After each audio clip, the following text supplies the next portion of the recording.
Ce soupir que tu lâches quand la porte d'entrée claque le soir, ce n'est pas un soulagement, mais plutôt le poids de celle qui sait qu'une deuxième journée commence. Et tu l'aimes pourtant, mais quand tu le regardes, tu ne ressens plus cet élan du début. Tu ressens une charge. Tu vois quelqu'un à qui il faut rappeler quoi faire, gérer ses oublis, calmer ses émotions, porter la charge mentale du quotidien, jusqu'à parfois te sentir complètement seul à tenir la relation debout. Sans t'en rendre compte, tu as quitté ta place de partenaire pour prendre celle de sa mère. Et aujourd'hui, tu es physiquement et nerveusement épuisé. Alors tu te demandes peut-être pourquoi aborder la thématique du couple sur une chaîne comme Alma Respire, où l'on parle de respiration et de système nerveux. Ça peut paraître étrange aux premiers abords, mais si j'ai décidé d'inclure le couple aujourd'hui, c'est parce que, quoi qu'on puisse en dire, et même si cela reste encore tabou, le couple au quotidien peut être l'une des plus grandes sources d'anxiété. Cette personne que tu aimes tant peut, sans le vouloir, générer en toi une tension permanente qui dérégule ton système nerveux et bloque ta respiration. Il était essentiel pour moi d'apporter de la lumière sur ce qu'on vit peut-être tous les jours sans même le savoir. Parce qu'on ne peut pas bien respirer si notre foyer est devenu une source de stress invisible. C'est un sujet si vaste que j'ai décidé de l'aborder sous forme de série, car chaque femme, chaque histoire est unique. Nous n'avons pas toutes le même vécu, mais nous sommes pourtant très nombreuses à partager des mécanismes communs. Et aujourd'hui, nous commençons par celui-ci, le sentiment d'être devenue la mère de son partenaire. Alors, comment en arrive-t-on là? Personne ne se réveille un matin en se disant: «Aujourd'hui, je vais devenir la mère de mon conjoint». C'est un mécanisme qui s'installe par petites touches sur le long terme. Au début, on veut faire plaisir, on veut aider. Puis doucement, on commence à anticiper. On anticipe ses oublis pour éviter une crise. On anticipe son stress en gérant tout à sa place pour qu'il soit calme en rentrant. On finit par porter sa charge mentale à lui en plus de la nôtre. À force d'anticiper pour éviter les tensions, on finit par vivre dans une hypervigilance constante. Le piège, c'est que plus t'en fais, plus l'autre se déresponsabilise. C'est une danse silencieuse. Plus tu prends de la place, plus il en perd. Jusqu'au jour où le déséquilibre est tel que tu ne sais plus comment faire marche arrière sans que tout n'explose. Et pendant que tu tiens tout pour maintenir l'équilibre, ton corps, lui, ne connaît plus le repos. Alors pourquoi est-ce qu'on finit par tomber dans ce rôle? Pourquoi est-ce qu'on s'inflige ce poids au point d'en oublier de respirer? Souvent, cela prend racine dans une croyance très ancienne, celle que notre valeur est égale à notre utilité. On a appris parfois très tôt qu'être une bonne personne, une bonne femme, c'était être celle qui facilite la vie des autres, celle qui répare, celle qui harmonise. Mais il y a aussi une autre raison, plus secrète, le besoin de sécurité. Ton système nerveux a peur du vide. Et je sais que ce que je suis en train de dire peut être difficile à entendre parce qu'au fond, toi, tu voulais juste que ça fonctionne. Tu voulais de l'harmonie, quelque chose de stable, quelque chose de simple où tu pourrais enfin souffler sans avoir peur que tout parte dans tous les sens. Mais quand ton système nerveux ne se sent pas en sécurité, il cherche à contrôler pour éviter le chaos. Alors si tu ne gères pas, tu as l'impression que tout va s'effondrer. Tu préfères t'épuiser à tout porter plutôt que de risquer de perdre le contrôle. Et inconsciemment, en essayant de tout tenir pour deux, tu tentes de créer l'environnement stable dont toi, tu as besoin pour ne pas paniquer. Sauf qu'en faisant cela, tu t'es enfermé dans une prison où tu es la seule gardienne. Même quand tout semble calme, ton corps, lui, reste tendu, comme s'il attendait le prochain problème. Vivons l'expérience. Regarde ton corps en ce moment même. Où se situe ta respiration? Probablement haute, courte, bloquée dans ta poitrine. C'est la respiration de celle qui guette. C'est la biologie de la sentinelle.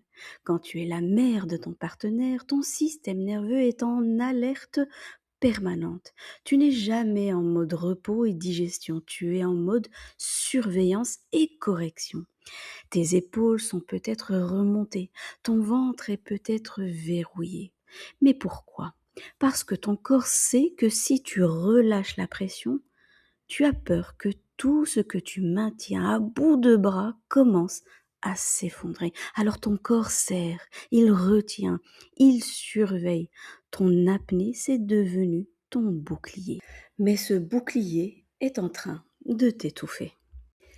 Alors la question qui se pose ici, c'est comment puis-je retirer ce bouclier? Ce n'est pas en demandant à l'autre de changer, non, pas tout de suite, car cela demande une énergie que tu n'as peut-être plus aujourd'hui. Le premier pas, il est pour toi, il se passe à l'intérieur de ton corps. C'est le moment où tu décides que tu n'es plus la gardienne de son monde à lui. Et pour cela, je te propose de faire un exercice interne, de souffle, de visualisation. Accompagne-moi et si tu le permets, et si tu le peux, ferme les yeux un instant. Prends une grande inspiration par le nez et sens ce volume, cette tension dans ta poitrine. Et en expirant très lentement par la bouche, imagine que tu déposes un objet lourd, un objet qui ne t'appartient pas. Très bien. Inspire de nouveau. Et expire lentement. Imagine que tu remets cet objet symboliquement entre ses mains à lui. Et dis-toi intérieurement, ceci est ta responsabilité, pas la mienne. Inspire et expire lentement par la bouche.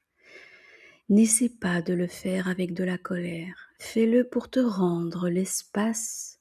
Observe ce qui se passe dans ton corps quand tu décides, l'espace d'un instant, de ne plus être responsable de tout ce qui pourrait arriver.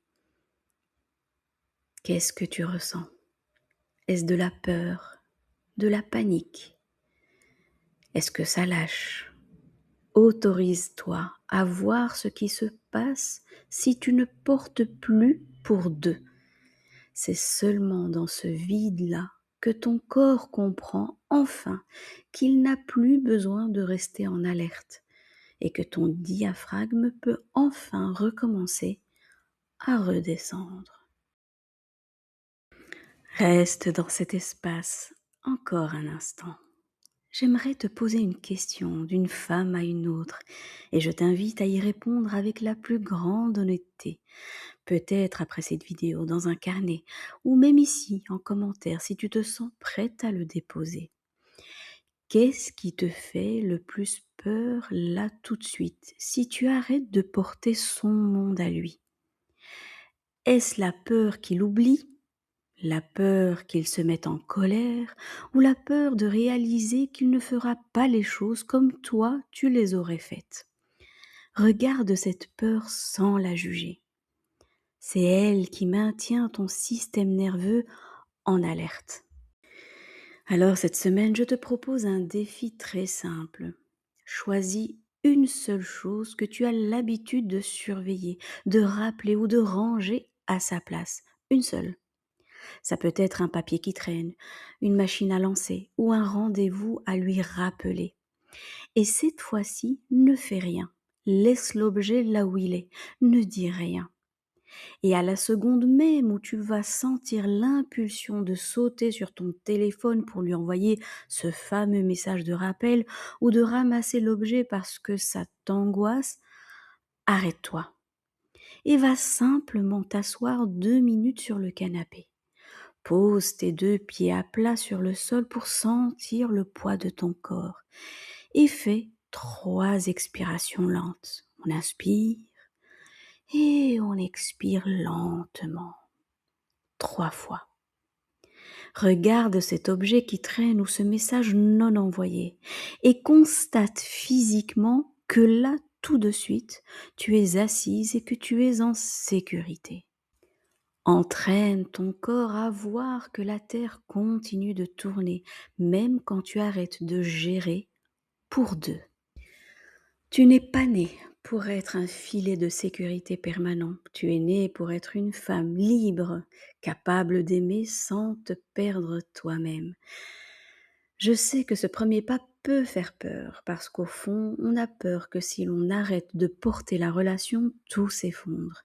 Mais c'est souvent tout l'inverse. C'est quand on arrête d'être la mère qu'on laisse la place au partenaire.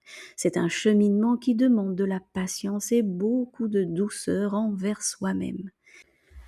Dans la prochaine vidéo de cette série, nous irons encore plus loin dans cette exploration de l'intime. On verra comment ce rôle de mère du conjoint, au-delà de ta fatigue, finit par éteindre ton désir et pourquoi ton corps se ferme physiquement à l'autre. Pour ne pas rater la suite de cette série, pense à t'abonner et activer la clochette. Prends soin de cet espace que tu viens de créer. Prends une grande inspiration et surtout, n'oublie pas de respirer. Je te retrouve donc très bientôt pour le deuxième épisode de cette série. Merci d'être là, vraiment là.